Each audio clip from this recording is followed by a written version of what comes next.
Balaji stitching class में आपका स्वागत है। फ्रेंड्स, आज हम आपको सिखाएंगे हैवी साइज सूट की कटिंग करना। जैसा कि आपको पता है, हमने इस सूट को पहले फोल्ड कर रखा है। ये हम फोल्ड किस हिसाब से करते हैं, जैसे कि किसी भी कस्टमर का जब हम साइज़ लेते हैं तो हम देखते हैं कि उनकी चेस्ट कितनी है और हिप कितनी है। अगर चेस्ट साइज़ हिप साइज से बड़ा है तो हम उसको उसी के अकॉर्डिंग फोल्ड करेंगे। जैसे हमारा चेस्ट साइज है 46 में हमने 2 प्लस कर दिया। उसके बाद जो भी हमारा आएगा उसमें हम 2 और प्लस करके इस कपड़े को फोल्ड करेंगे। ठीक है। अब देखो, इस कस्टमर की जो हमारी लंबाई है वो है 42, तो हम उसी के अकॉर्डिंग इसका निशान हम लगाएंगे।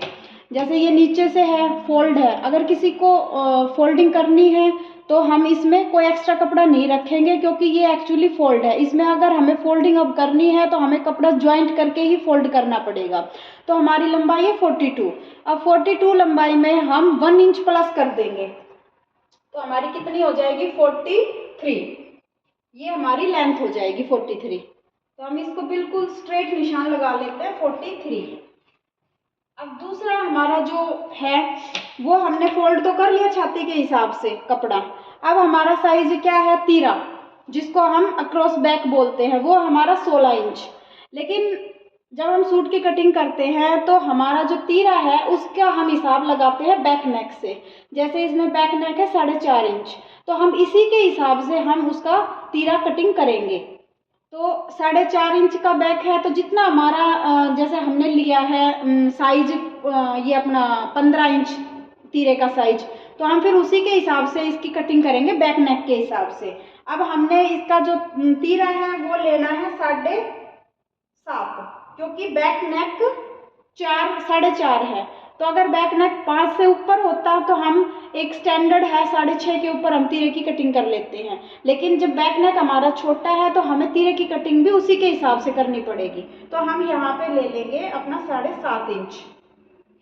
अब ये तो हमने 7.5 इंच ले लिया, लेकिन हमारा जो ये साइज आएगा जहाँ हमारे मुड्ढे उतरेंगे वो हमने 7.5 इंच नहीं लेना, वो हम लेंगे अपने यहाँ से 6.5 इंच। परफेक्ट फिटिंग आएगी इसकी, इस सूट की जिस हिसाब से मैं कटिंग कर रही हूँ। और देखो, इसमें 4.5 इंच गला है तो हमें कंधे डाउन करने पड़ेंगे 1 इंच के। इससे क्या होगा कि ना तो हमारे शोल्डर गिरेंगे, जो हमारा गला है वो बिल्कुल परफेक्ट फिट बैठेगा। 1 इंच डाउन करने के बाद हम लेते हैं यहाँ पे 6.5 इंच। ये हमने 6.5 इंच लेके, और जो हमने ये नीचे निशान लगाया था 6.5 पे, उस पर हमने इसको मिला लिया और एक सीधी लाइन ड्रॉ कर देते हैं। और जो यहाँ पे हमारा नेक है, कस्टमर ने बोला है कि मेरा नेक 5 इंच रेडी होना चाहिए, तो देखो 2.5 इंच पे हमने नेक का ब्रॉडनेस का निशान लगाया और इसको हम बिल्कुल जहाँ इसका एंड होगा वहां से मिलाएंगे। अब कई क्या करते हैं, इसको उठा के जहाँ कंधे अपने ये गले का निशान आता है उसके साथ ऐसे मिला देते हैं, तो ये क्या होगा, ये कोना सा बन जाएगा, जिसकी वजह से जब हम अपना ये शोल्डर जोड़ेंगे तो ये उठा सा रहेगा और यहाँ से नेक ढीला रहेगा। तो इसलिए हमें इसको बिल्कुल एंड तक लेके हल्का हल्का मिलाना है ताकि ये उठा उठा यहाँ से ना रहे। अब देखो, इनकी छाती है 46। अब हमने 46 इंच चेस्ट के अंदर 2 इंच हम जोड़ेंगे, कितना हो गया 48 को हम 4 से डिवाइड कर देंगे तो ये आ गया हमारा 12 इंच। तो 12 इंच हमने यहाँ से छाती का निशान लगाना है, चेस्ट का निशान लगेगा वो 12 इंच पे। इसमें लूजिंग भी आ गई, सारी चीज आ गई। अब देखो 39.5 इसकी कमर है, तो 39.5 जिसकी कमर है उसका हम निशान यहाँ से कमर का निशान लगाएंगे 8 या 8.5 के ऊपर। हम वो निशान, ये कमर का हो गया। हिप है इनकी, ऊपर से जहां से हमने शोल्डर का निशान लगाया वहां से हिप लेंगे हम 21.5 इंच। ये अपना हिप का निशान हो गया। देखो गाइज, मैं आपको उलझाने वाला काम नहीं कर रही, जैसा मैं अपने आप कटिंग करती हूँ बिल्कुल इजी वे में वैसे ही मैं आपको बता रही हूँ। कईयों का होता है फार्मूला इधर से उधर, उसमें क्या होता है जो बिगिनर होते हैं ना वो उलझ के रह जाते हैं। तो मैं एक अपना नॉर्मल जो आपको मैं सिलती हूँ उस हिसाब से मैं आपको बता रही हूँ। अब 39.5 कमर, इसमें मैं प्लस करती हूँ 1.5 इंच। ठीक है, 39.5 में हमने 1.5 किया तो कितना हो गया, ये अपना 41 इंच। अब 41 का 4th हिस्सा हमने कर लिया, ये अपना हो गया 10.5 के समथिंग, 10.2। तो ये हमने कमर का निशान लगा लिया। अब है हिप, हिप उनकी है 44.5 रेडी, तो 44.5 का फोर्थ क्या होगा 11.2। ये हो गया इनका हिप का निशान। अब सब निशानों को हमने आपस में मिला देना है।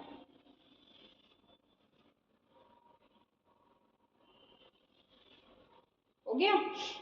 अब ये क्या है, यहां से हमने 1.5 इंच मोड़ने के लिए, कमर से हम 2 इंच और यहां से भी हम 2 इंच, ये हमने निशान लगा के इनको आपस में मिला देना है।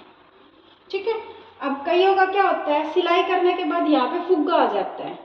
एक तो जिसकी हैवी चेस्ट होती है, सबसे पहले तो उसमें प्लेट्स का निशान डालो इसमें मुड्डे के अंदर। तो देखो यहाँ से 3 या 3.5 इंच की हम प्लेट ले लेते, जहाँ ये हमारा एल बन रहा है वहां से 3 या 3.5 इंच की। ठीक है, ये हमारी प्लेट का निशान हो गया।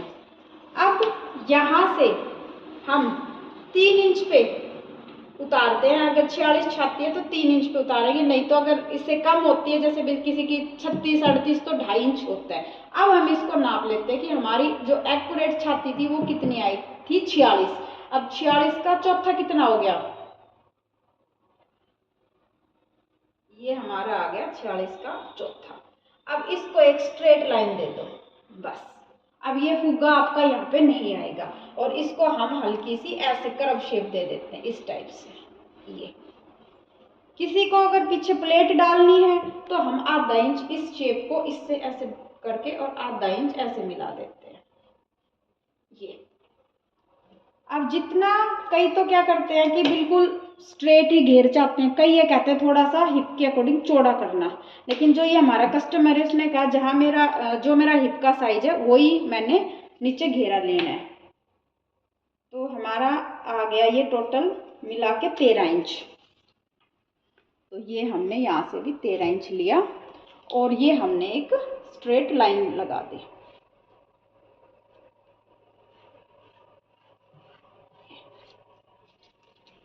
अब गला है, किसी को बुकरम का चाहिए तो उसको बुकरम पे काटो, किसी को बुकरम का नहीं चाहिए तो उसको मैं तो कपड़े पे काट देती हूँ। अगर कोई कस्टमर मुझे ये कहता है कि नहीं मेरे को बुकरम का नेक चाहिए तो उसको मैं बुकरम पे काटती हूँ, नहीं तो मैं सीधा ही डायरेक्ट इसी पे काट देती हूँ। अब मेन चीज आती है आर्म होल की गोलाई। देखो अगर किसी का गला 4 या इससे कम है तो हम 2 इंच पे आर्म होल की गोलाई देंगे यहाँ से, और ये कहाँ से शुरू करेंगे गोलाई, हमारा मुड्डा 6.5 का आधा हमने कर लिया, ये हमारी गोलाई यहाँ से होनी शुरू हो जाएगी और इसको हम ऐसे करके और ऐसे मिला देंगे। ठीक है। और अब आगे देखो जो ये फ्रंट की गोलाई है भाई, वे गोलाई मैं देती हूँ बिल्कुल इसके टच करके ऐसे, आगे से झोल नहीं आएगा, बिल्कुल भी फिटिंग बिल्कुल मस्त आएगी, कोई झोल नहीं आएगा। ठीक है गाइस, तो ये होगी हमारे फ्रंट कुर्ते की फ्रंट साइड की कटिंग।